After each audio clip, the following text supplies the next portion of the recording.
क्या आप जानते हैं एलन मस्क का आईक्यू लेवल 155 है। जीनियस साइंटिस्ट एल्बर्ट आइंस्टाइन का 160 था और आइजैक न्यूटन का 190। और हमारे पाकिस्तान में फातिमा फरूख ज़िया का आईक्यू सबसे ज़्यादा है। वैसे तो दुनिया के सभी लोगों का एवरेज आईक्यू लेवल 80 और 100 के दरमियान होता है, पर क्या आप जानते हैं वर्ल्ड डाटा.info के एक रिपोर्ट के अकॉर्डिंग टोटल 109 कंट्रीज़ में हांगकांग 106 आईक्यू लेवल के साथ सबसे आगे हैं। वही अपने पाकिस्तान का नंबर 75 पर है, जो पाकिस्तान को वर्ल्ड आईक्यू लेवल के लिस्ट में 75वीं पोजीशन में डालता है, जो काफ़ी लो है। हम इसको बढ़ा सकते हैं अगर हम अपने आईक्यू पर फोकस करें, क्योंकि ज़्यादा आईक्यू वाले लोग एकेडमिकली अच्छा परफॉर्म करते हैं। ऐसे लोगों का सक्सेसफुल होने का चांस बहुत ज़्यादा होता है। इनकी लर्निंग और प्रॉब्लम सॉल्विंग पावर अच्छी होती है और ये लोग बाकी लोगों की निस्बत ज़्यादा इनकम कमाते हैं, क्योंकि हाई आईक्यू की बिना पर कुछ भी करना इनके लिए आसान होता है। इसलिए हमें आईक्यू को इंक्रीज़ करने पर ज़्यादा फोकस करनी चाहिए।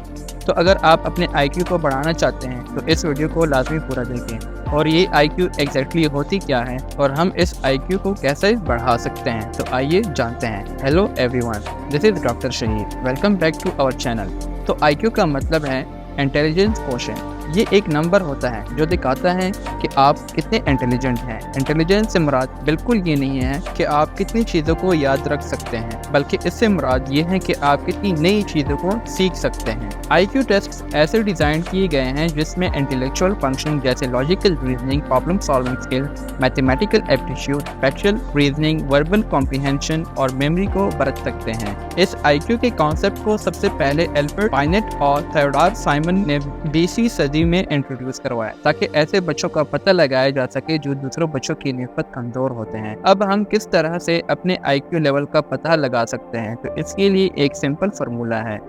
IQ is equal to MA/CA into 100, जिसमें MA is equal to mental age, यानी कुछ लोग अपने उम्र के लिहाज से बहुत मैच्योर होते हैं तो कई लोग अपनी उम्र की निस्बत बच्चे होते हैं। वही CA का मतलब क्रोनोलॉजिकल एज होता है, जो हमारे नॉर्मल बर्थ एज होती है।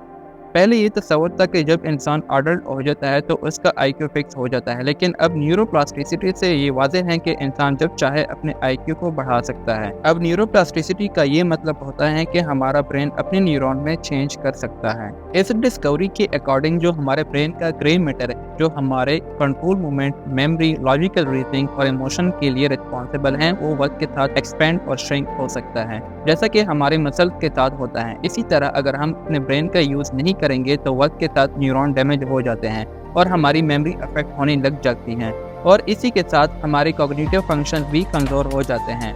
अब आईक्यू को बढ़ाने के लिए हमें अपने ब्रेन को कंसिस्टेंट एक्सरसाइज में रखना पड़ेगा। हमारे ब्रेन को सही खुराक की ज़रूरत होती है ताकि वो बेहतर तरीके से काम कर सके। मरूफ इदारे जैसे Harvard school of public health और मायो क्लिनिक जोर देते हैं बैलेंस डाइट पर, जैसे कि ओमेगा 3 फैटी एसिड, एंटीऑक्सीडेंट और कई एसेंशियल न्यूट्रिएंट्स को अच्छी मेमोरी और प्रॉपर कॉग्निटिव फंक्शंस के लिए ज़रूरी करार दिया गया है। मिसाल के तौर पर अखरोट, ब्लूबेरीज और leafy green vegetable brain health को बेहतर बनाने में काफ़ी मुस्बत करार दिए गए हैं।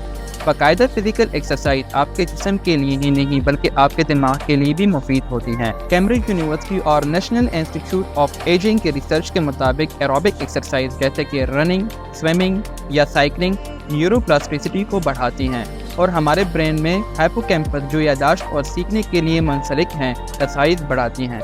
काफ़ी सोना ब्रेन के कॉग्निटिव फंक्शंस के लिए अहम है। यूनिवर्सिटी ऑफ कैलिफोर्निया और नेशनल स्लीप फाउंडेशन के रिसर्च के मुताबिक गहरी नींद में दिमाग यादाश्त को मुस्तहकम बनाता है और बेज़रूरत मालूमात को साफ करता है। इसलिए ज़रूरी है 7 से 9 घंटे की मयारी नींद का निसाब रखें। Engaging and cognitive training activities जैसे कि ब्रेन गेम, पजल और यादाश्त से मुंसलिक एक्सरसाइज हाल ही में बहुत मकबूल है। यूनिवर्सिटी ऑफ मिशिगन और अल्जाइमर एसोसिएशन के रिसर्च के मुताबिक ये एक्टिविटीज़ कॉग्निटिव रिजल्ट्स को बूस्ट करने में अहम किरदार अदा करती हैं। मेडिटेशन और योगा जैसी एक्टिविटीज़ को हार्वर्ड मेडिकल स्कूल और ऑक्सफोर्ड यूनिवर्सिटी जैसे इदारों ने वसी पैमाने पर स्टडी किया है। मसलसल तवज्जो करने की आदत स्ट्रेस को कम करता है, फोकस को एनहेंस करता है।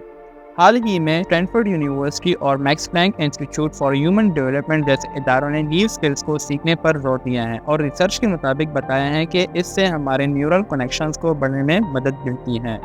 تو آج ہم نے دنیا کے ممتاز اداروں کی ریسرچ پر غور کیا، اس لیے یاد رکھیں کہ proper diet, regular exercise, proper sleep, شعوری تربیت اور سیکھنے کے ذرائع سے آپ اپنی شعوری قابلیت کو بڑھانے کی قابلیت رکھتے ہیں اور زندگی کو مزید پرسکون بنا سکتے ہیں۔ اگر آپ کو یہ معلومات قیمتی لگی ہوں تو لائک بٹن دبا دیں، اپنے دوستوں کے ساتھ شیئر کریں اور چینل کو سبسکرائب کریں۔ Until next time, keep exploring, keep learning and keep improving your brain power.